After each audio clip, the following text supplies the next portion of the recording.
Hey, it's Ben Greenfield. No podcast would be complete without us talking about West African peanut chicken. Why is it that my voice drops and I accentuate my S's when I'm talking about food? I have no clue because I don't really watch the Food Network. I don't know how they talk on those shows. It's just like my built-in evolutionary mechanism to want to sound sexy when I talk about food. Anyways, I digress. West African peanut chicken with sauteed kale and rice. Yeah, we're talking about a hearty peanut stew with paprika and coriander and two, count them, not one, but two different kinds of peppercorn, a vinegar-infused rice in a rich peanut butter and coconut milk sauce. This is a meal that is getting delivered to my house this week. Well, the meal isn't getting delivered. All the ingredients are getting delivered and the recipe card that shows me how to make it. It's all from today's sponsor, Blue Apron. Now, Blue Apron doesn't just send you crap to your house. We're not talking about chicken that's been raised in a farm in a tiny little cage or like peanuts that are covered in mold.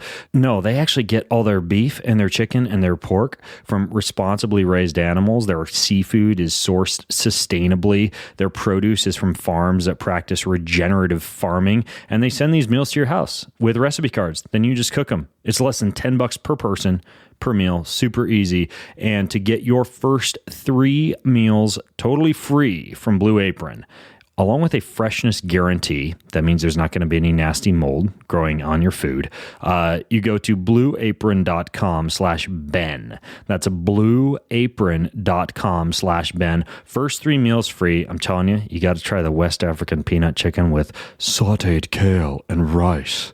Check it out.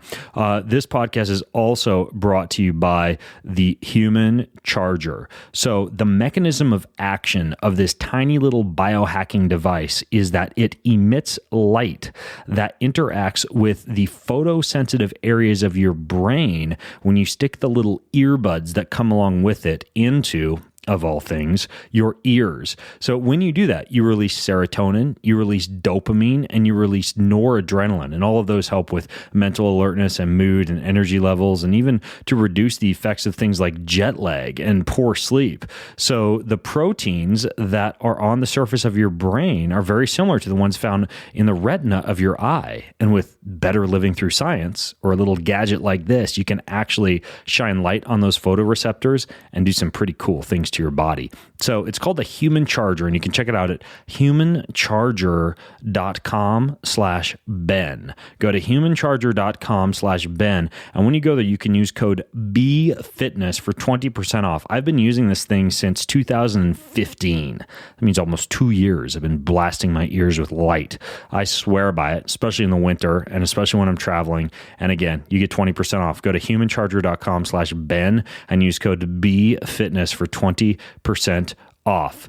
Today's show is all about thyroid tissue, thyroid issues, thyroid confusion. It's a topic near and dear to my heart. You're going to learn why in today's show, so enjoy. In this episode of the Ben Greenfield Fitness Show, 1800s, genius English physician was like, what's all these people with goiters on their neck and hypothyroidism? He extracts sheep thyroid gland, he injects it into a human, and it works. Thus comes natural desiccated thyroid, which was the treatment for people up until the 1950s when drug companies could not patent desiccated thyroid. So what did they do? They created T4, Synthroid, and they touted it as the one-stop only answer. He can't afford to have children right now. We're going to cut his sex drive and decrease his testosterone. Same goes for female. She's not in a position to have a baby right now. She's starving or running from danger. We need to shut this down. He's an expert in human performance and nutrition.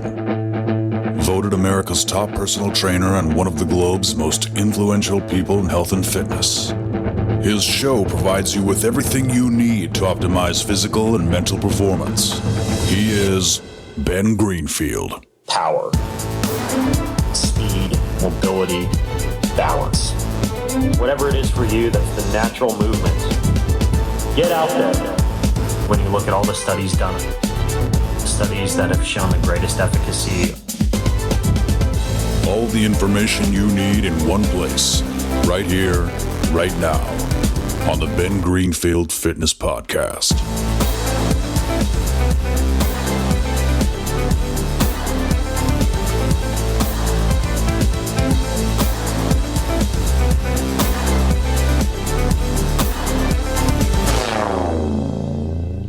Hey folks, it's Ben Greenfield, and I will admit it.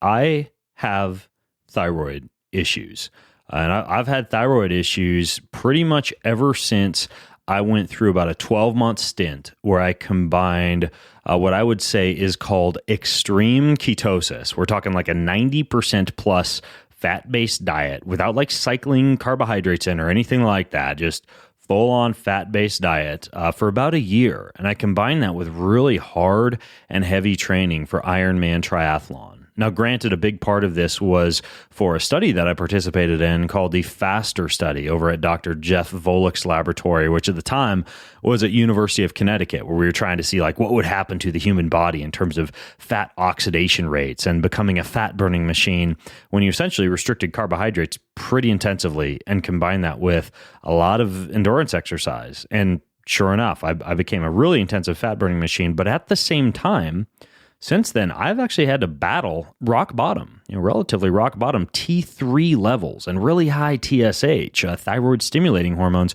over the past several years. And so hypothyroidism and the thyroid in general is a topic near and dear to my heart. And I know there's other people out there. I mean, there's over 200 million people in the world and 20 plus million Americans who have some kind of thyroid issue.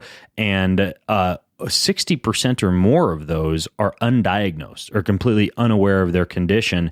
And it causes things like poor sleep and constipation and, in women, gynecological issues like miscarriages and fibroids. It causes hormone imbalances. It can lead to anemia. It can lead to different forms of adrenal fatigue. It can even lead to things like type 2 diabetes and insulin resistance. And so, whenever I see a good book on thyroid come out, I like to look through it. And frankly, in the past several years, there has been like a dearth of books about the thyroid. However, I recently got my hands on a book that I would say is one of the most comprehensive resources that I've found in terms of not insulting your intelligence by spitting out what every other book out there, I think, tends to say about the thyroid, but instead taking a really, really deep dive into the world of thyroid hormones and then teaching you how to fix your thyroid for good. And the author is right here on the show with me. So the book is called The Paleo Thyroid Solution: Stop Feeling Fat, Foggy, and Fatigued. A little bit of alliteration there. At the hands of uninformed doctors, reclaim your health. The author is Elle Russ, and Elle is, of course, an author. She's a health coach. She's the host of a different podcast. It's called the Primal Blueprint Podcast. She does that under or with Mark Sisson. That's kind of like part of his brand, the whole like Primal brand. And she actually sits on the advisory board of the Primal Health Coach program that Mark Sisson has created. So she wrote the Paleo Thyroid Solution recently. I recently read it, and I had to get her on the show to talk about not only her intriguing journey, fighting thyroid, but also some of the fascinating topics that she delves into in this book. So Elle, thanks for coming on the show. What a great intro. Thank you so much for having me. And I was unaware of your personal thyroid issues, and I have some ideas as to why that happened to you once you described what you went through for a year. And also we can cover anything off the podcast afterwards if you wanted to talk blood work and look at stuff. But sweet. I love being a podcaster. I get free medical consulting from experts. Right. Amazing. Exactly. From like non-MD holding experts. Yeah. But that's right. So I can sue you. Or no, actually I think that means I can't sue you if you're not an MD, but you give me medical advice. I'm pretty sure that's how it works. I'd love someone trying to sue me for malpractice. I don't have the medical, and that would be like a mismatch. I'm not surprised based on what you said that you had thyroid problems that year. So we can get into that later. But as you were describing that, I was like, oh, well, of course you had thyroid problems. So we can talk a little bit about that in detail later, about your personal experience. But where should we start? Well, this is a huge topic, and thank you for the review of my book. And one of the reasons is that's the book I couldn't find, when I was looking for it. And I am tired as well of the same thyroid information given to you in every book, but they don't tell you what to do, how to look at labs, what should stuff look like, all the different nuances. They don't really tell you what to do. And I really wanted to empower people to understand this, because there is a world of uninformed doctors out there, and you need to kind of come armed with your own knowledge. And I know when you like have a hammer, the whole world looks like a nail. The saying goes something like that. And you obviously wrote a book on thyroid, and you had thyroid issues, and you use this term in the book. And so I'm curious, like how you can justify using this term. But you actually call thyroid, and specifically, I think it's T3, the hormone of life in the book. Yeah. How can you justify actually calling it the hormone of life when there's so many other hormones? Like testosterone and cortisol and all these other hormones that we depend upon. Why is T3 the hormone of life? All those other hormones you just talked about will be useless without proper thyroid function, because thyroid function is the master gland of the entire body. You will die without a gland. Can't not have one. If you don't have one, you have to take the hormones I thought some people like given. get it taken. Can you get it ablated? Well, here's the thing.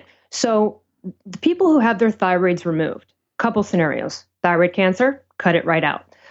If you have Graves' disease and you have hyperthyroidism, oftentimes that cannot be controlled for a very long time. What they do is they'll either remove the thyroid or radioactively zap it, thus making the person hypothyroid, and they have to go on thyroid hormone replacement anyway. But the bottom line is this: you literally will not live without the gland at all. Period. End of story. Now, sometimes people have like a partial or a little bit of their thyroid gland removed, but as far as the entire gland goes, you can't live without it. Most people are not born without it. It's very rare to anyone to be born without it. But so you will die without this gland. It's the master gland of the human body, in charge of every single metabolic function, because everything stems from it. So you wouldn't even have cortisol production or testosterone or anything else if the thyroid and T3 wasn't working properly. So if you would die without a thyroid gland, what do you think is going to happen to you when you have suboptimal or sluggish or even really severely low levels of thyroid hormones? You're dying slowly. And that's literally what it feels like when you're severely hypothyroid. And everything in the body will start to break down. The hormones will get thrown off. Then you'll get, a fibroid. You'll get low testosterone. You won't get hard-ons in the morning as a dude. All these things will go wrong because it's like a domino effect. So like let's use what you just talked about, like guys not getting a hard-on in the morning, because that happened to me when I was going through that time. But I wasn't sure if it was the low testosterone and something like adrenal fatigue causing low thyroid production, or if it was the opposite. What you're saying is it was the T3 that kind of starts the cascade to everything else? Well, not necessarily. So here's the thing. Your adrenals could have affected the thyroid, right? And the thyroid then, and adrenals can also affect testosterone. But at the end of the day, when a guy who's of age where you should be waking up with erections, if you're not having that, then you really should be looking at not only just the testosterone, but DHEA. DHEA is also another factor here, and often people are very, very low. So you probably exhausted your adrenals, and in that came a thyroid and a adrenal response that messed with your testosterone. Now, you could naturally correct that. The testosterone would come back naturally unless you had a true thyroid problem. But it sounds like you ignited yourself into a thyroid problem, and I don't know if you've naturally gotten on it or not. We can talk about the details on that later. But why I say the T3 is the hormone of life. Okay, so there's really two primary thyroid hormones that are really of consequence here. Okay. And one you can live without, and the other you cannot. You can live without T4. In fact, I have spent the past 4 years with no T4 in my body. You cannot live without T3. Now, T4 converts to T3. So if you're not converting properly or there's an issue and bottom line is you need enough T3 to function. And free T3, which is a test, is absolutely related to how people feel. So someone who is a total mess and seriously hypothyroid would have a free T3 at the bottom of the range or even under. It's individual. So, the most of the human population have normal working thyroids, have a free T3 around mid-range. But essentially, this is the metabolically active thyroid hormone. T4 is not. Okay, so you can give a person all the T4 you want, or they can have all the greatest T4 levels on planet Earth, and then they're like, I still feel crappy. Well, have you tested the free T3? Because all that matters is that the T4 converted into the thing that matters, which is T3. Why is T3 the hormone of life? Well, it's the difference between too hot, too cold, no metabolism, inflammation, and no inflammation. It is a Goldilocks scenario. It is the regulator of our temperature / everything else that follows that. So how are you able to have T3 without having T4 if T4 is what gets converted into T3? Because I take T3 only, which is very rare. It is something that is used You take it as like a supplement? Oh, no, it's not a supplement. It's the actual hormones. You can't Okay. buy it over the counter. I take Okay. actual T3 hormone. And now that's rare. A lot of people aren't on T3 only. You actually want this conversion process to happen. You want the T4 to dish out and decide when you need T3 throughout the day. And hopefully that process is working correctly. And it's all testable, by the way. You can see whether or not these things are converting properly, and you check levels. These things are absolutely discoverable. So T3 only is a very rare place to be, and it is one of the options that is used when you cannot resolve a reverse T3 problem naturally or by other means. Because, and I don't know if you want to give, I can give a snapshot of how the thyroid works right now, if that'll help everybody. Essentially, what happens is this. Yeah, and by the way, before you delve in, I mean, you have a deep dive, one of the most comprehensive dives I've seen in the book. But yeah, give us the overview again. I know a lot of people listening right now. You're pretty smart cookies. You've probably, especially if you clicked play on this, you kind of know a little bit about the thyroid, possibly. But go ahead and give us that overview. Sure. So what happens is the first order of business is that the base of your brain, the pituitary, senses when your body is low in thyroid hormones. And when it senses that, it sends a signal to the thyroid that will say, hey, wake it up, produce more hormones. And that signal is called TSH, thyroid stimulating hormone. Now, it's not a thyroid hormone. It is absolutely 100% not supposed to be used as a sole assessment measure for hypothyroidism. That is one of the mistakes all of the uninformed doctors use over the years. I went undiagnosed for 2 years because they kept testing my TSH, and I'll explain that in a minute. So the brain senses the body is low in hormones. It sends a signal to the thyroid to wake up and produce more. When the TSH signal is sent to the thyroid can, take that signal. And if you have a normal working thyroid, it pumps out the right amounts. And then those right amounts get converted properly and everything's metabolized properly in the body. You've got good levels of, selenium and D and B12. And there's all these other factors, adrenals, etc. Sometimes the thyroid doesn't take the bait. And so the problem lies in a few areas. Doctors in the past were only testing the TSH, which absolutely makes no sense. It's a 1973 protocol. It's useless when used with other labs, and I'll just rattle off a good comprehensive list, which is TSH, free T3, free T4, and then you're looking at the two Hashimoto's antibodies, TPOAB and TGAB, and then reverse T3. Those tests are right all the there, ones that you should get tested. That's a comprehensive. Now, there are other, factors, and you could do a million food sensitivity tests and hormonal tests, but that's the basics right there. Everybody should be getting the basics. Now, you go to an endocrinologist, they're only going to test the TSH and the free T4. They're not even testing the thing that matters, which Why? Is it more expensive to do the other tests? No, it's because they are indoctrinated in an old belief system. It would be like someone telling you today, Ben, you should not eat fat off a steak because you're going to have heart disease. You would laugh in their face. Because you and I know that is old, outdated, bunked medical wisdom. Unless it's a crappy grain-fed cow.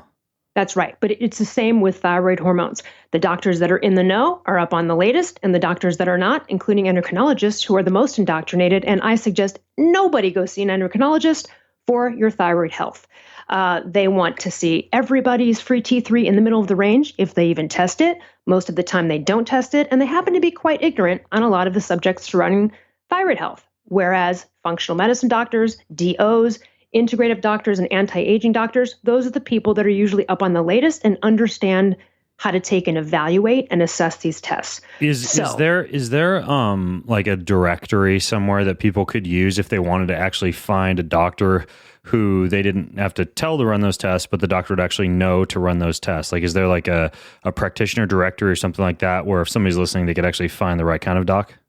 Good question. And yes, and I would go to the NTH Yahoo group. That's Natural Thyroid Hormones Yahoo group. Okay. And within there, if you join their free Yahoo group, they have files and they have a good doctor list compiled by thyroid patients all over the country. And I think they have an international one. That's a great place to go and look to see about an informed doctor. I can't guarantee that everyone on there is going to be great, but that's a good start, and that's kind of where I tell everyone to go. And by the way, for those of you listening in, I'll put a link in the show notes. The show notes for this particular episode you can find, it's just Elle's name. You go to bengreenfieldfitness.com/Elle. That's ELLE. And if you go to bengreenfieldfitness.com/Elle, I'll put a link to the Yahoo group and Elle's book and all that jazz Okay, so most docs are not testing for the full spectrum of thyroid hormones. T3 is the hormone of life, but you still have to test what you said: TSH, T4, free T3, free T4, all of your thyroid antibodies, et cetera. And reverse T3. Yeah. Okay. So for example, if you were to take my blood right now, my TSH would be 0, my free T4 would be 0, my reverse T3 would be 0, and the only thing that would really show up would be my free T3. That's very rare, by the way. I'm not suggesting T3 to anyone. That is the last resort, and it's very hard to find a doctor who even knows what they're doing with T3. So if anyone thinks they're going to go out there and buy some T3 and like lose weight and fix their problems, you're asking for a lot of trouble. Now, if you were to go online, because I order T3 from this online pharmacy every week. No, I'm just kidding. Okay. Well, here's the thing: if you were to go online and you were to research Cytomel, which is the brand name for T3, or liothyronine sodium, which is T3, 100,000 bodybuilding websites pop up, and you're like, oh, that's interesting. Well, here's why. T3 is the only metabolically, it is metabolism. So why do bodybuilders take it? They jam themselves for 6 to 8 weeks with T3 so that they can burn as much fat as possible before a competition. Is that smart? No, it's not. They could really F up their thyroids. However, why? They do it because it is the most... Is it just like a negative feedback loop thing? Right. Well, here's the thing. When you take T3 directly, specifically, it really shuts down the TSH and everything else. So now they're overriding the system. And then if they wean themselves back off, does their system come back? Or they may suffer a little while, the body goes, oh, okay, so we're doing this again now versus having it shut down. There's where you can get into a problem. And also it's dangerous. It kind of is dangerous the way that they do it. They're not doing it, in my opinion, in a smart, effective way. If they were going to do it, like, I would probably have some advice for those people and do a way to do it better if they were going to do that. But the bottom line is this: it's a fat burner. So why do you think low T3 levels, hypothyroid patients get fat? Hello, no T3. Why do hyperthyroid patients pretty much have trouble putting on weight? There you go. Over T3. They're pooping and burning fat constantly. They've got higher body temperatures. That's not healthy either, because that's hypermetabolic and can be inflammatory, etc. But you go the other way and you go hypothyroidism. And again, it's all about T3 and T3 metabolism, essentially. So that's why, I say it's the hormone of life, because without it, you're done. You know what I mean? And, and if the T4 is not converting properly into the thing that matters, then it doesn't matter how much T4 you ever give somebody.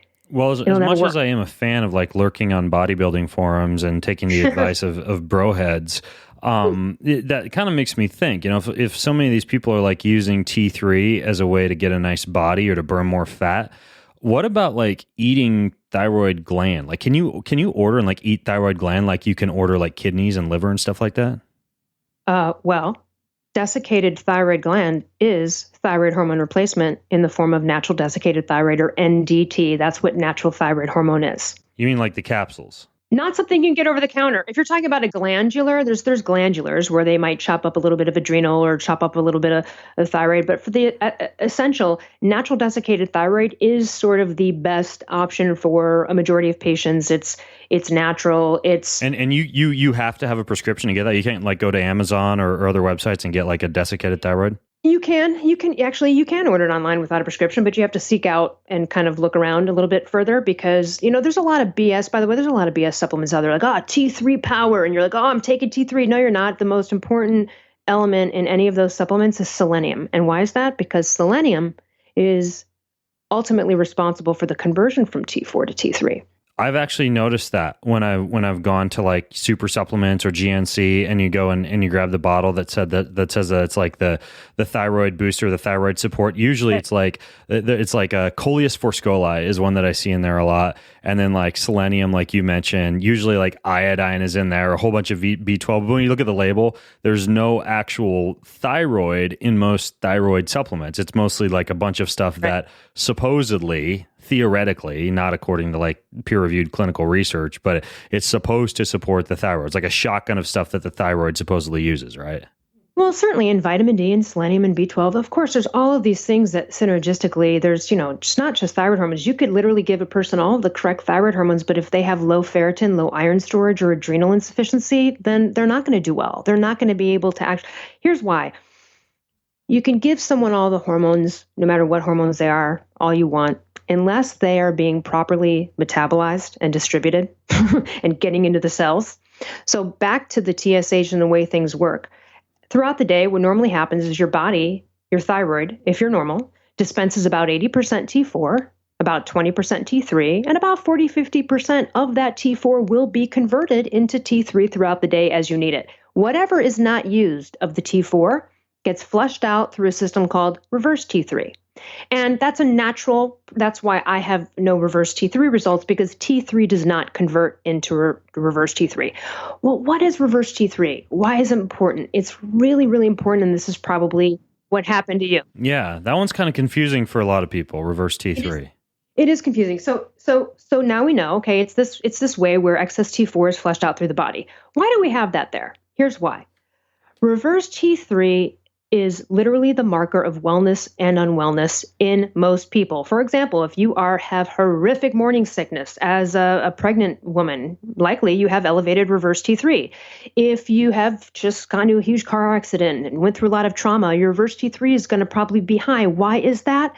Because your body wants to save you at all times. And reverse T3 is there as an emergency alarm and an emergency brake to make sure you do not become hypermetabolic in times of stress or inflammation. So let's take the example of you. I'm willing to bet it was not the high-fat ketosis that screwed up your thyroid. It was probably the overtraining combined with maybe lack of calories because your appetite was probably very suppressed on the fat. There also could have been a selenium deficiency, ferritin. I don't know your other blood values before you started that train, right? So those elements. However, here's the thing. Here's the primal perspective, the paleo primal perspective of our bodies. Oh my God, so you're running like 15 miles a day. They're like, oh my God, this guy's either running from danger. He doesn't have enough fat on his body. We've got to reserve all the fat, and he might not get food soon. This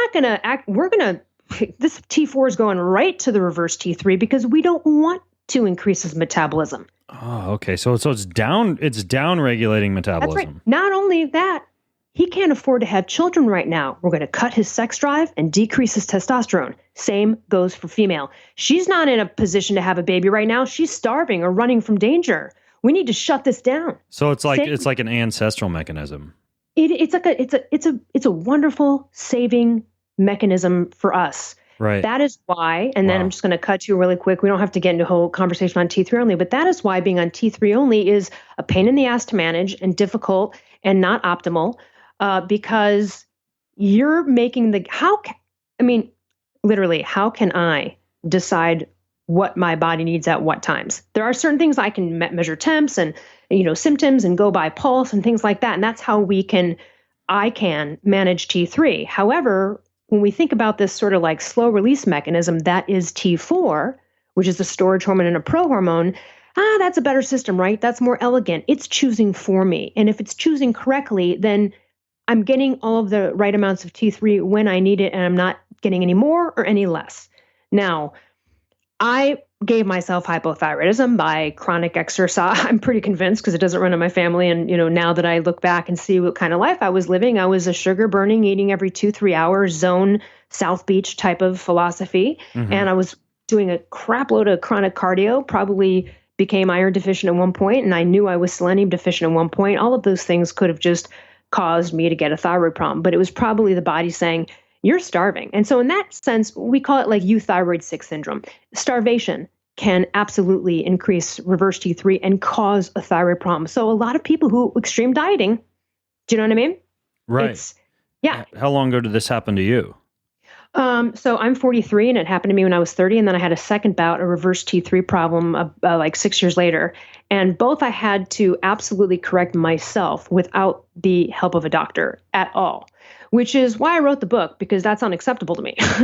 Totally unacceptable. In your book, you actually published a whole bunch of like your lab results. Yep. And you have, for example, like, when your body sounded that emergency alarm, and you were producing a whole bunch of reverse T3. But like I just flipped open to the book where you talk about that, how you're making a whole bunch of reverse T3, but I'm looking at your values and your free T3 and your free T4, they're both high. This is July 2011. Did something happen after that? Because you keep saying that like your body doesn't make any T4. Like what happened? Oh, well, no.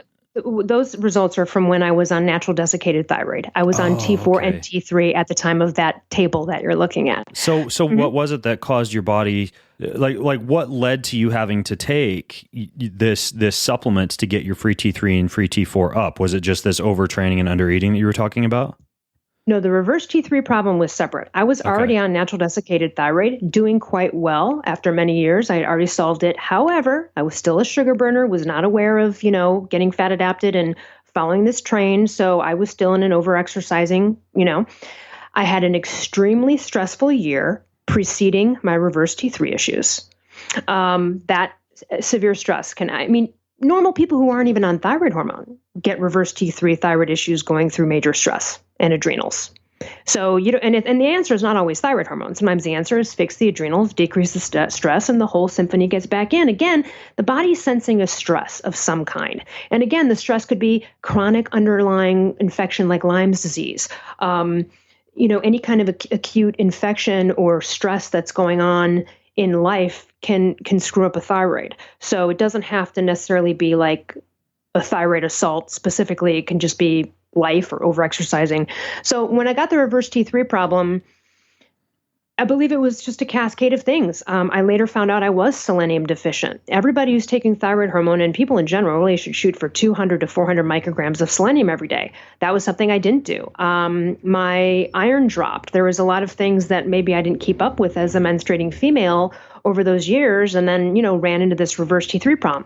Now, I tried to correct it naturally, but when I could not find success there, then the only answer at that point is really to go on T3.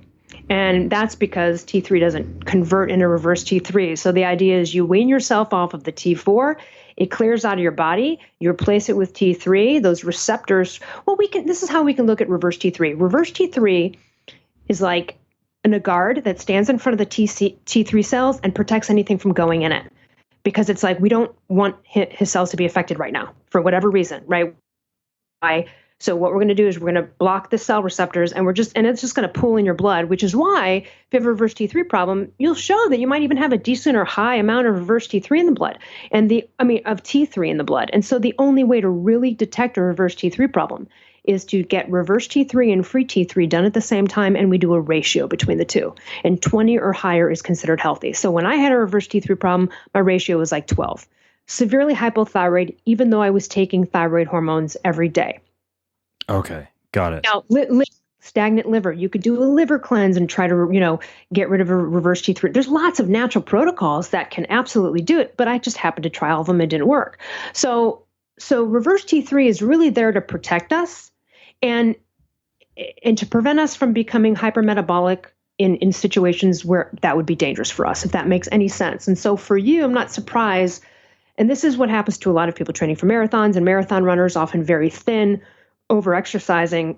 That's the wrong messages you're sending to your whole thyroid process. Like my body fat was at about 2 to 3%, and I was doing a lot of training and no carbohydrates. And yeah, I mean, it took a while for me to get myself back to health and back to like where I wouldn't, like I used to spend like the first 4 to 5 hours every morning, like during work, like shivering, wearing like 3 layers of clothing because I was just like so freaking cold from very low thyroid hormone production. So yeah, and like constipation, and then like poor sleep was a biggie. Like having a really hard time like staying asleep, which you'd think that's kind of like counterintuitive, right? You'd think if your body was like all sluggish that you just like collapse in bed at the end of the day and you'd be tired, but the body doesn't fall asleep. It's really weird, really frustrating. And here's why. Because when you're hypothyroid, often you have adrenal issues, because when you have low T3, then the adrenals are trying to take over to give you energy. That's why when you have low T3, you're craving carbs and sugar. Very hard to even, first of all, you're metabolically inefficient for losing weight when you're hypothyroid, but then the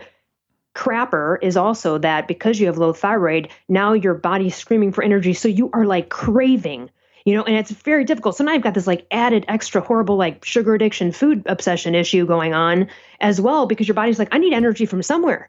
You're not giving it. So what it does is it overpumps the cortisol. Now you've got adrenal fatigue. That happens with most people. Do you know what I mean? Like who have hypothyroidism that goes unchecked for a while.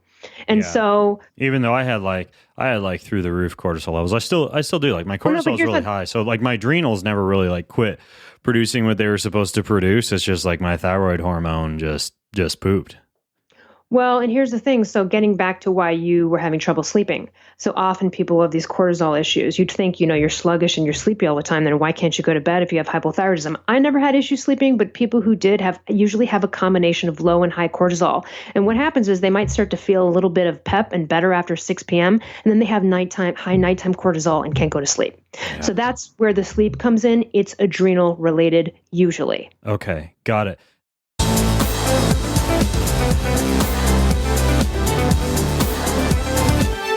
Hey, I want to interrupt this show to tell you about the Nutritional Therapy Association, which, if you're drooling over all this talk about thyroid, is probably right up your alley, because what they do is they have nutritional therapy practitioner and consultant certifications that actually teach you how to use nutrient-dense food. So rather than learning how to use number one doctor recommended Ensure to fuel a healthy lifestyle, you instead get a really bio-individual, ancestral approach to you or your clients or your customers learning how to eat healthy. It's a certification. You get the certification, then you can actually work with people legally to help them eat right and to help them get healthier. And so it's at nutritionaltherapy.com where you can sign up for one of their practitioner and consultant certifications. And registration for those closes on February 6th, by the way.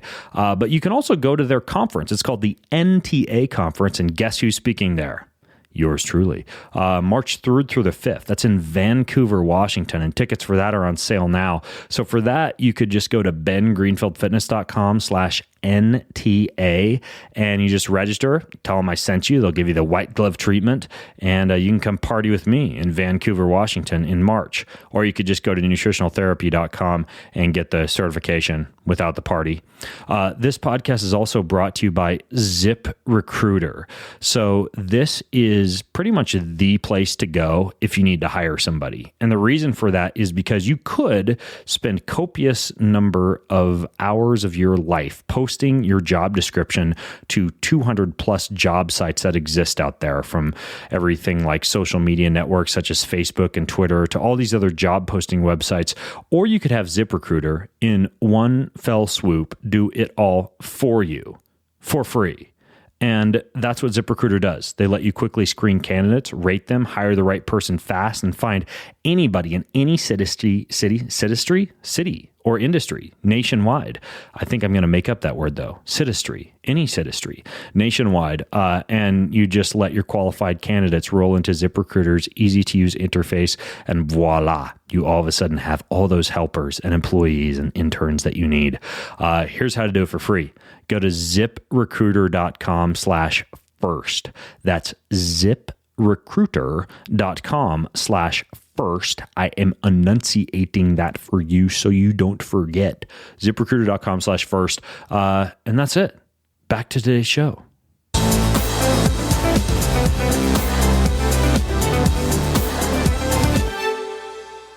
Now, speaking of being cold, like one of the things that you talk about in the book is this whole idea of taking your body temperature to figure out whether or not you're hypothyroid. Is there actual research behind that? I mean, well, first of all, like explain how you would test it, but then I'm also curious, like, is there anything to that? Like, has it ever been correlated with thyroid blood levels? Okay, well, let's just take a second. So why, if you go anywhere in the world to a doctor, do they take your temperature? The reason is because humans have a general thermostat of being about 98.5, 98.6 in the afternoon. And there's an average too. It's also because they like to make you stick your tongue out and look silly. Right. They're just trying to antagonize you as well. Right. So yeah, it's so we're all like 98.6 degrees Fahrenheit usually in the afternoon, and then in the morning there's also a range of basal body temperature, and anyone can look up Broda Barnes, who kind of invented this. So here's the thing: there's so many. Human body temperature, I mean, it's an extension of basic body metabolism, right? Heat's a form of energy. Every reaction in the body has low T3, now you're cold, now you're freezing, now you're sluggish, now you're producing less hydrochloric acid, now you're digesting less, now you're absorbing less nutrients, now you're constipated. See the cascade of things that happen. Now your hormones are off. Now, I've had low testosterone twice, even as a woman. That's very important too. So I know how that feels. So body temperature is really important. Now, for example, people can have the flu and you can have 102 degree fever, but you have the chills. Okay. Now, or you could be waking up in the morning like, you're freezing. Well, how do you know you don't have a fever or not? How do you know you don't have chills because you're sick? Well, you can go, well, I don't feel bad, so maybe I don't have a fever. The only way to test your body temperature is to take the temperature. You can feel cold. What's your temperature? Sometimes you can feel hot, but maybe just spend a day in the sun and your actual body temperature isn't abnormal. Now, what we do know is this: when you take temperatures for like 5 days in a row and you do an average, what we're looking for when you're testing this at home, and I detail this in my book, is really stability within temperatures versus crazy fluctuations. Because for females, for example, a second half of our month after ovulation, our body temperature naturally rises. And of course, why do people do ovulation predictors with temperatures? I mean, these things are all mapped out already. Now, correlation with thyroid.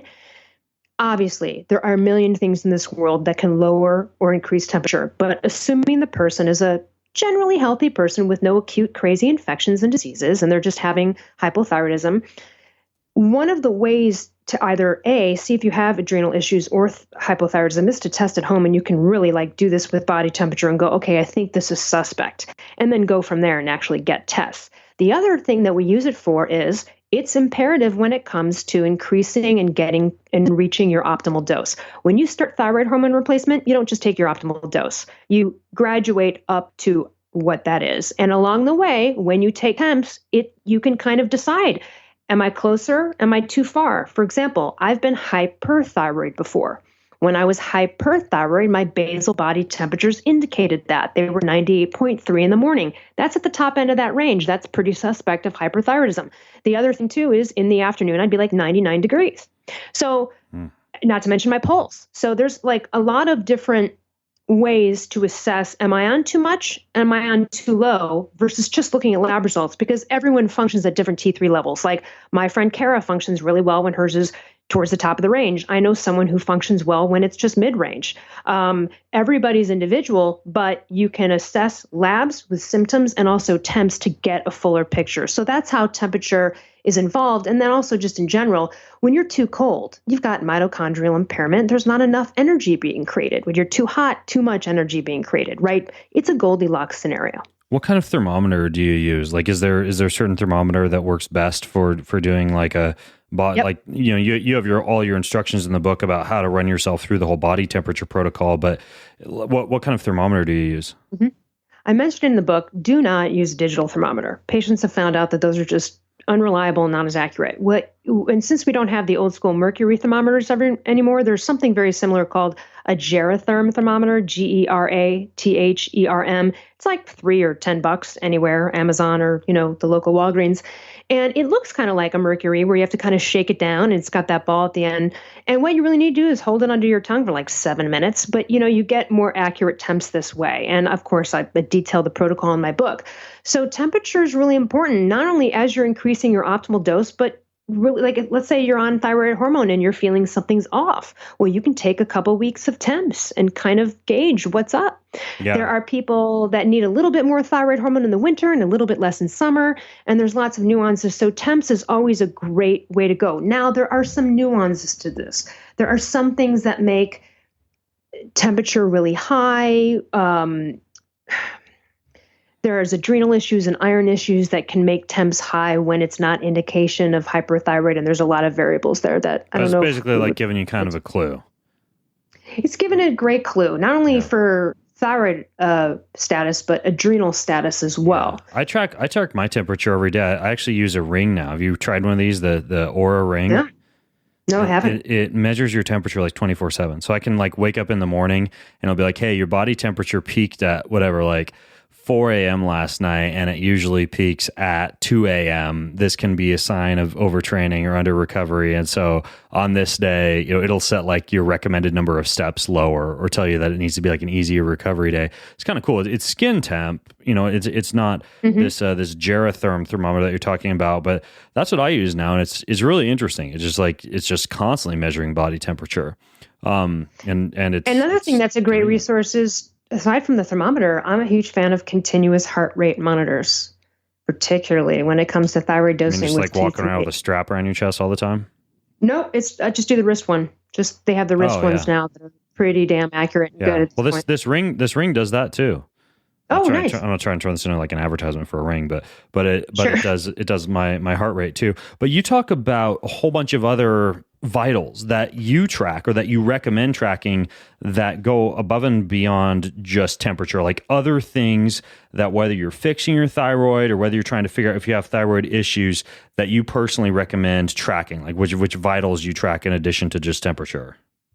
Yeah, I wish I actually, and maybe in the second edition, I'll put even more. The book could have been 800 pages because there's so many variables and nuances and tangents to every aspect of everything I say in there.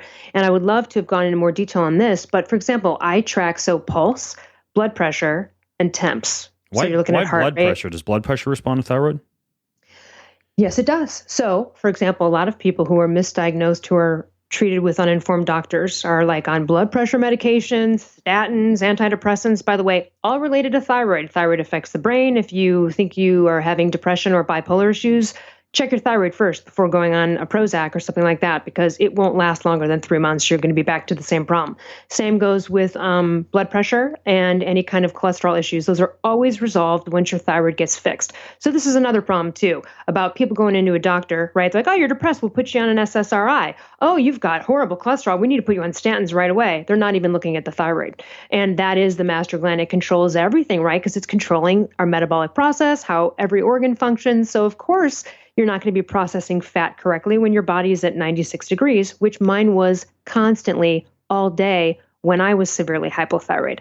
I was freezing all the time. Yeah, I've definitely run into that. And the constipation is horrific. So anyway, so let's talk about heart rates. And so, for example, like basically above 16, below 90, that's kind of what you're looking at for people. Everybody's different. Athletes are going to have a lower resting heart rate.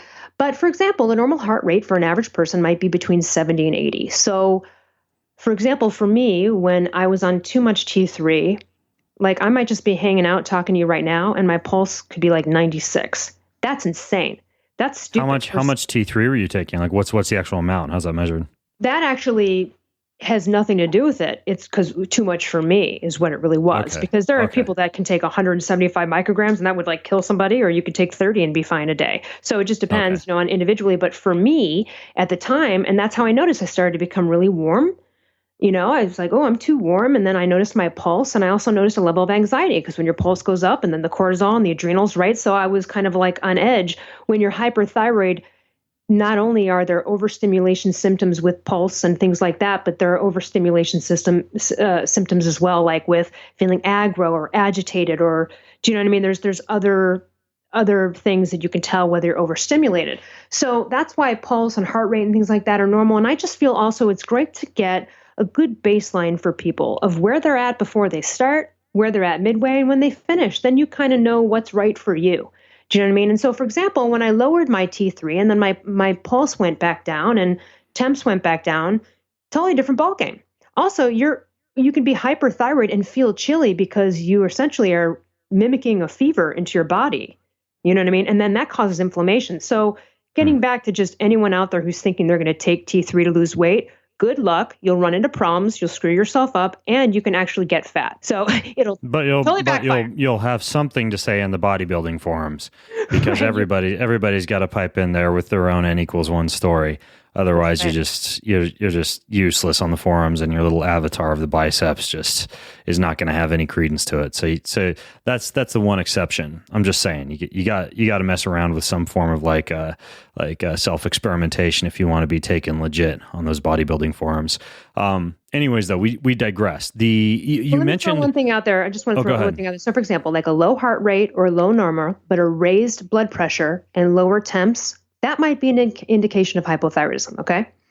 A high heart rate with a raised, blood pressure may be an indication of adrenaline production, due to weakened adrenals and low cortisol. So there's a lot of variables here that can go on with temp, blood pressure, and pulse. And so it's just, I think important to not monitor and see where you're at and what's going on. And, even for example, like, recently, I put my heart rate monitor on my brother, who's got perfect normal thyroid function, just to see like what his pulse was when we were hanging out together. We're roughly the same age. And I was like, what's he got? You know what I mean? And mine was kind of roughly about his. And I'm not saying I'm trying to match his pulse, but I'm saying, if mine were higher than his, I would feel it, and it doesn't feel good either. So there's other symptoms involved, So what, in terms of thyroid medications and thyroid supplements, let me first ask you this, like in terms of like over-the-counter thyroid for people who want to, let's say, not that there's anybody out there that wants to do this. Let's say somebody wants to like self-test and self-medicate, right? Like they're going to go to direct labs. They're going to get all the thyroid tests you just talked about, and they maybe don't want to go through a doctor, but they want to like try one of these like over-the-counter medications. Because I know like I've talked before like about desiccated thyroid. And for example, one company I've talked about in the past was Natural Thyroid Solutions, or like they have a supplement called Thyro Gold, and I think it's like T1, T2, T3, and T4. It's like a desiccated thyroid, like we just talked about. That's one example. There are a whole bunch of others out there, but are there any like over-the-counter natural thyroid supplements that you recommend or that you endorse? No and yes. The no answer is anything that actually has the thyroid hormones in it, or it should be natural desiccated thyroid, just so you know, because we go by grains, but let's say 60 milligrams of natural desiccated thyroid, usually a starting dose for most people, equals 38 micrograms of T4 and 9 micrograms of T3. Now, as I told you earlier, that 38 micrograms of T4 is going to be converted 40 to 50% into T3 throughout the day, and what's not used will get flushed out through reverse T3. So each pill of desiccated thyroid is standardized to equal these amounts, okay? So anything that's not that, I wouldn't trust as far as natural thyroid. I don't know about Thyroid Gold. It's not something I hear about often. The major brands are really Armour, Nature Thyroid, WP, Acela, and of course there's countries, everybody aren't those all prescription? They are, and you can get them without a prescription. So talking about over-the-counter, the best over-the-counters for thyroid, a couple things. Vitamin D, B12, or methyl CPG if your homocysteine is high. Selenium in the form of Se-methyl L-selenocysteine, which is supposedly the most absorbable form. And then also, things like coconut oil. People have noticed that, taking coconut oil sometimes can stimulate things. Really? Why is that? That people have said that. I'm not so sure exactly the mechanisms behind why that is the case. But it's not the fact that it's just like a copious number of calories that are helping, do you think? Or is there something? It could be that, or it could be the actual saturated fat that people are, kind of eating less fat anyway, and then they introduce a little good, some healthy fat, and then, saturated fat, as we know, cholesterol, production of hormones, right? Everything is involved with that. So maybe that's part of it too, is that they're getting some good straight fat. Eliminating things like raw cruciferous vegetables, those have always been a point of contention and argued over, but at the end of the day, they say that raw cruciferous vegetables might have an anti-thyroid effect, so you could either cook them or avoid them altogether while you're trying to heal a thyroid issue. I would. So yeah, selenium's really the biggest one. And then also lifestyle. Again, you can take all of these things, but then are you running 30 miles a day? You know what I mean? Like, how are your adrenals? Are you sleeping? So you know what I mean? Because that all, like we talked about earlier, is really this primal perspective of your body and the signals that are being sent. And you have to make sure, and this goes into the whole, people are like, oh, low carb causes thyroid problems. No, I'm not willing to agree with that. And I have a million thoughts on that subject. But one of the reasons is I think part of the problem with that is when people go low carb, their appetite gets suppressed. And then sometimes they just really don't eat enough calories in general because their appetite is so suppressed. And that could be the problem, right? Do you know what I mean? Also, we don't know if these people came to the board. That's an easy fix. You just smoke weed. Just smoke some weed and eat some coconut oil together, or just do cannabis coconut oil. And that's what your next book should be, the coconut oil marijuana diet. Oh, listen, I'm a huge fan of THC. Would love to write that book. I don't like alcohol, but yeah, no, I don't know that THC can help the thyroid. That might be something to look into. But I don't know if there's been any research on that. I would be curious. Like I'll usually go to typically it's CBD that you tend to find more of the therapeutic components in. And there's projectcbd.org is a website that has just like a ton of research on whether or not CBD is useful for a variety of different medical conditions. But I actually haven't explored that for, any link between the endocannabinoid system and thyroid. That'd be interesting.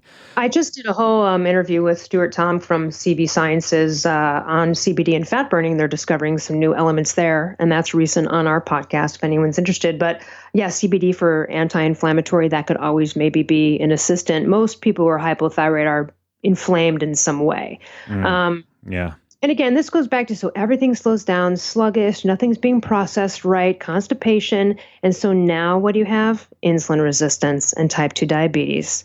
So this is just a train of nightmares unless you fix it. Now, what about medication? Like, let's say you were going to get prescribed something. You talked about levothyroxine and Synthroid and getting like just T3 all by itself as perhaps not being the best solution. It's not the best first order of solution ever for anybody, and it should never be considered a first order of business.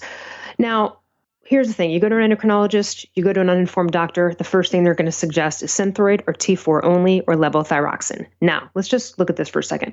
As I've told you, our own bodies do not rely on conversion alone.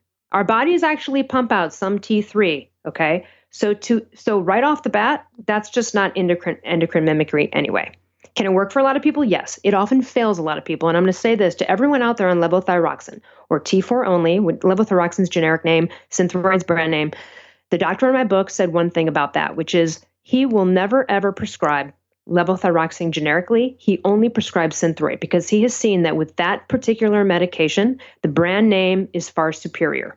That says a lot. A doctor who's the only thing he won't prescribe generic is that. He has seen people's liver results be totally off and screwed up from generic levothyroxine, thyroid levels all over the place. So if you are on T4 only levothyroxine, it would behoove you to go call and get the brand name right away. I would. Okay. Based on what doctor on my book had to say. So that's one thing. So T4 only is the... And that's the doctor who you interview at the end of your book? Yeah, Dr. Gary Forsman. He's a primal doctor and also a functional medicine doctor, really highly... That's a really good interview, by the way. I think the book's worth it just for that interview. I totally agree. And I've had several podcasts with him. So anyone, if they just can't tolerate the reading and their brain can't comprehend it, which when you're hypothyroid happens, just go listen to some of the interviews with Dr. Gary Forsman. But so that's one thing. Now, here's the other thing. So brief history. 1800s, genius English physician was like, what's all these people with goiters on their neck and hypothyroidism? He extracts sheep thyroid gland. He injects it into a human and it works. Thus comes natural desiccated thyroid, which was the treatment for people up until the 1950s when drug companies could not patent desiccated thyroid. So what did they do? They created T4, Synthroid, and they touted it as the only one-stop only answer. So the propaganda behind that is what has ruined patients for years. So then people got moved to T4, Synthroid only. Then years would go by. People's not doing well. People still having problems. Doctors are like, what's happening? We thought this was the only answer. Turns out there's all these other elements they figured out, right? And then they're going, uh-oh. And now really the move has been back in the past 10 to 15 years to get people really natural desiccated thyroid, in my opinion, is the best first choice of business unless there's other things that would dictate otherwise. That it is, and it's also the most endocrine mimicry. It's giving you a little direct T3. It's also giving you enough T4 in the ratios that our bodies would normally do it anyway. Pigs are very similar to humans that way. So is that like armor thyroid? That's right. That's armor thyroid. That's nature thyroid, NDT, natural desiccated thyroid. It comes in lots of different brand names. Every country has a generic form of it. Thailand has one called Thyroid. It's very generic. It's very cheap. It's been around for 100 years. That's really optimal. Now, so here are the options. You take T4 only. You can take natural desiccated thyroid. You can take compounded T4, T3 combination.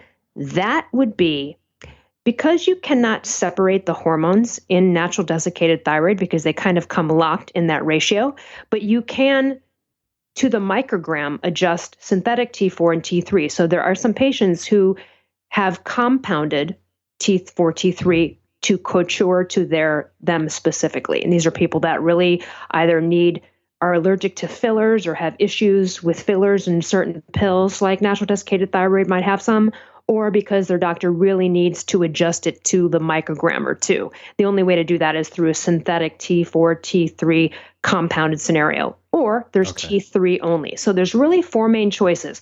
Now, you can take T4 only Synthroid and add a little T3 to it. You can take NDT, add a little T4, and you can make adjustments to all of it, but those are the 4 main categories for treatment. And what do you take? I just take T3 only, Cytomel. Okay. And that's like that. And you take T3 only. Why, as opposed to desiccated thyroid? I did take desiccated thyroid, but then I got the reverse T3 problem. So then I corrected that, and I've been on T3 only for 4 years. I absolutely am going back on NDT. I am going to attempt that 100%. I would prefer to be on NDT. It's very difficult to manage T3 only, and it gets really old after a while. However, it's a lifesaver, so I'm not going to knock it. But the reason I haven't tried to go back on NDT is because I was writing a book, and I was like, if it fails me, if that T4 doesn't convert, I don't need to become hypothyroid right now while I'm writing a book, trying to, you know what I mean? So that was really my main reason for delaying it. And the other reason was I got a bunch of tests with the doctor on my book, and we found some factors that had been screwed up while I had that last reverse T3 problem. And I needed to get rid of some inflammation and high homocysteine and was able to do all of that. But I wanted to correct all of potential underlying problems so that when I go back on a T4, T3 combo in the form of natural desiccated thyroid, that I am primed for that to be converted and work properly just as it once did for me. Now, if it doesn't, I can always go back on T3 only, right? That's like the savior. If it doesn't work, and I'll know right away in the first 6 weeks whether this is converting correctly and whatever. And so, but there might be a week or two where I might feel hypo, and so I didn't want to really risk that while I was being interviewed and writing a book, of course, because you want your mental sharpness there. Yeah, sure. Now, what if somebody has tried all these things you're talking about, like they've quit overtraining and they've amped up their food intake, and maybe they've even started into either a desiccated or a compound, or they're working with a doctor to get them the correct thyroid, and they're eating their coconut oil and smoking their weed and doing all these things that you talk about. What if somebody tries everything and they're still having issues? Like, what are some of the things that could still be causing problems? There's a couple things. First of all, high HbA1c, too many carbs, insulin resistance.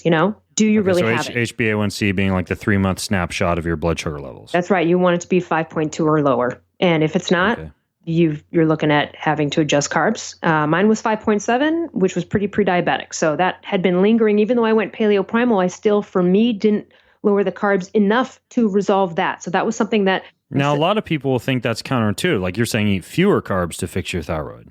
I'm saying eat fewer carbs to fix the insulin resistance. Okay. Got it. Right. Like I'm saying, like that's what happened to me. So if everything hasn't worked, right?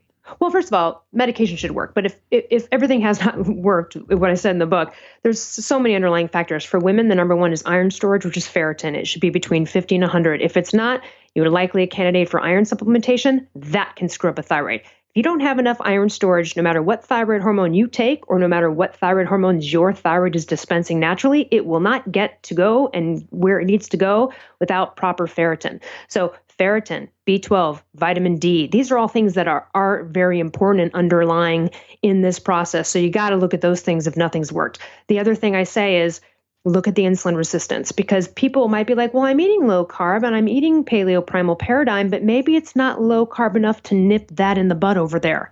And that's what happened to me. So insulin resistance. Another thing would be Candida, Epstein-Barr. Now, those are easily resolvable, but they usually take canceling out all sugar, switching up probiotics every month, and maybe even dosing yourself with a little oregano oil. Those things can absolutely affect and mimic thyroid symptoms. So can low ferritin, brain fog, depression, energy, and issues with eating. So if you're still having all those issues and you're on thyroid hormone, then likely you don't have the diet and nutrition dialed up, or you need some gut repair. Most people with hypothyroidism get screwed up guts during the process, and that needs to be corrected, And so there's where the paleo primal sort of lifestyle, cleaning it out, comes in and repairing while you heal. It's not to say you'll never be able to enjoy a piece of pizza or, but while you're healing, it's an anti-inflammatory program and protocol.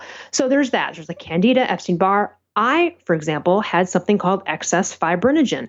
So while I was hypothyroid, apparently my blood got extra sticky and all this extra fibrin in there, and it's really kind of a stroke heart attack causer. And no amount of diet or exercise can turn that around, but systemic enzyme therapy turned that around for me.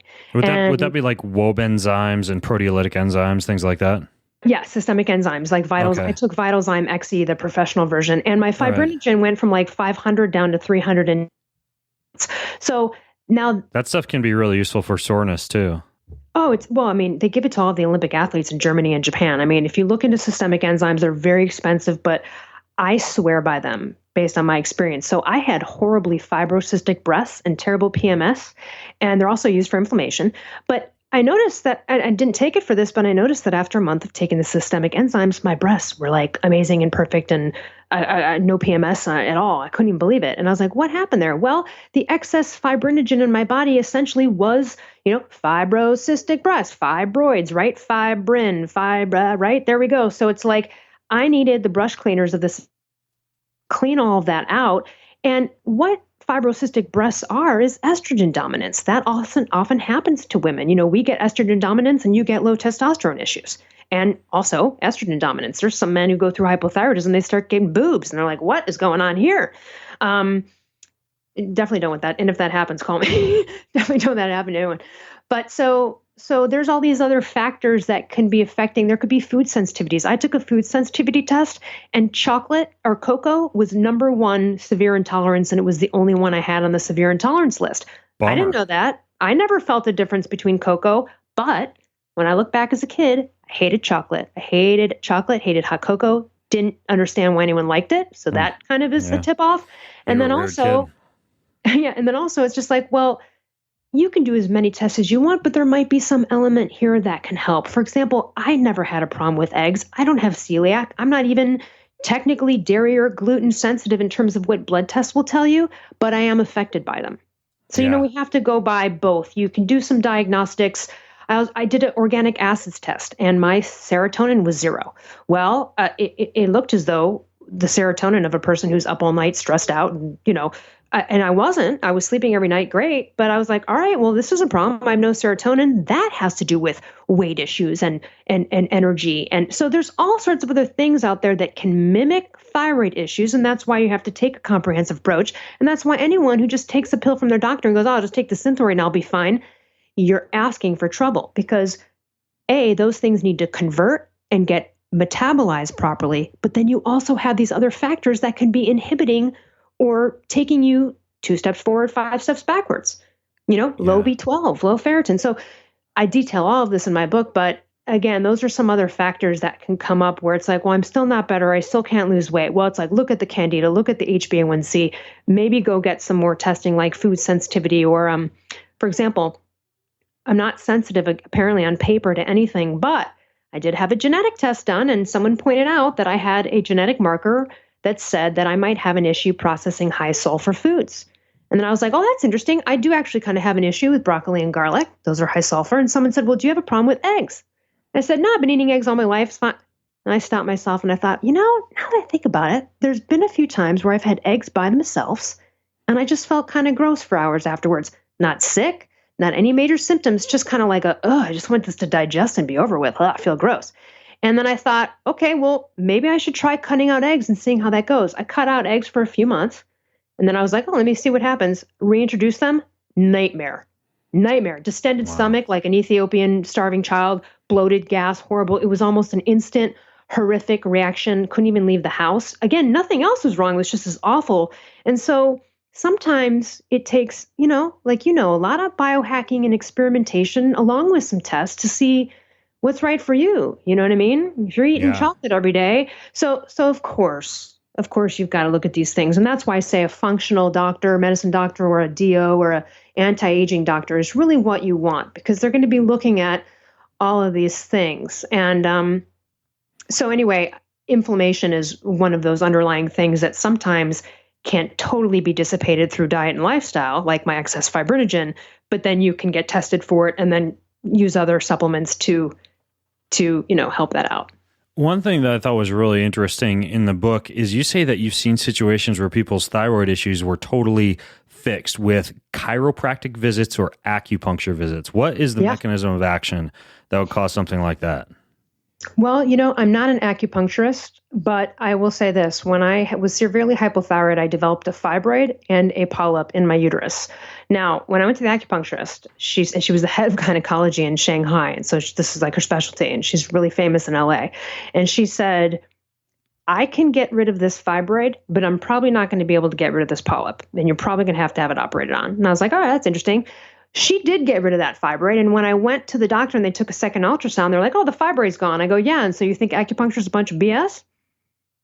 Do you know what I'm saying? So I don't know the mechanisms of 3,000-year-old medication. I mean, a medical system and herbs and whatnot that can bring things into balance. But at the end of the day, that acupuncturist did tell me to take thyroid hormone. Yeah. Well, you have different meridians, and I won't even deny the existence of things like chakras, just because I've done a ton of Kundalini yoga and have found that it seems to just like open up different parts of your body. And we've done previous podcasts on Kundalini and talked about chakras and how that works. But I know when you needle certain points in the body, like during acupuncture, you actually can invigorate what they call like the yin or the yang or the energy to specific areas. And so maybe it is, for example, enhancing the energy delivered to something like the thyroid gland area or something along those lines. But it was something also liver cleansing, also liver. They're also very about liver and kidneys, and liver and gut health and all that stuff is responsible for partly involved with conversion. A stagnant liver might also be an issue there too. So there's where acupuncture might help. Chiropractic work. Sometimes if someone has a pinch or something's off, it can be affecting an area that could affect the throat or the neck or the thyroid that's there. Do you know what I mean? So if nothing else is working, basically quit eating chocolate, stop drinking booze, and go get needles stuck in your thyroid gland. Go get a bunch of needles, go get a human pincushion. But yeah, I believe in trying everything. Listen, and a lot of people don't want thyroid hormone replacement. There's nothing wrong with it. I don't want people to be scared of it. But of course, if you can get your body to work the way it should work, hey, I'm all for that. I'm absolutely want to tell everyone how to do that. And there is a way to do that. Particularly with Hashimoto's, by the way. When teenage kids and people first get diagnosed with Hashimoto's, when you go completely grain-free and adopt a real strict paleo primal protocol, you can almost turn that around and not have to go on thyroid medication and keep it at bay. That you can have a lot of success with. Yeah, awesome. Well, there is obviously a ton of information in this book, especially because I'm like a total nerd. Like the stuff where you talk about the science of the thyroid gland, I was just drooling over that section. And you have everything from like lab tests to case studies to this really interesting interview at the back that we even talk about with this Dr. Gary Forsman, where you and he basically take a deep dive into the state of modern medicine and treatments for thyroid and what works and what doesn't. So if you are listening in and you suspect you have thyroid issues, or someone you know has thyroid issues, or you want to fix your thyroid, or you're a doctor who just wants to like educate yourself on thyroid, I would say I would love for doctors to read this book as well. It's called The Paleo Thyroid Solution. It's written by Elle Russ, and I'll put links to some of the stuff that Elle and I talked about if you just go to bengreenfieldfitness.com/Elle. That's bengreenfieldfitness.com/ELLE. And there you can get the book. There you can delve into the resources. And also, I'll put a link to Elle's podcast where she interviews a lot of people about this kind of stuff. So, Elle, thank you for coming on the show and for telling everybody why they're so freaking cold every morning. Thanks so much for having me. Feeling fat, foggy, and fatigued, I guess I should say. That's your trademarked alliteration, right? That's right. And also on the note of, like you said, even the book, if you look at the Q&A, that's something you could actually bring into a doctor so a doctor can read and hear what another doctor is saying about why they don't know what they're talking about. It's pretty powerful because no one's going to listen to me, right? That's why I brought the doctor in on that one. And also, if anyone wants to know more about me, ELLERUSS.com. So awesome. Cool. I love it. All right, folks. Well, until next time, I'm Ben Greenfield, along with Elle Russ, signing out from bengreenfieldfitness.com. Again, you can access the show notes over at bengreenfieldfitness.com/ELLE. Thanks for listening in, and have a healthy week. You've been listening to the Ben Greenfield Fitness Podcast. Go to bengreenfieldfitness.com for even more cutting-edge fitness and performance advice.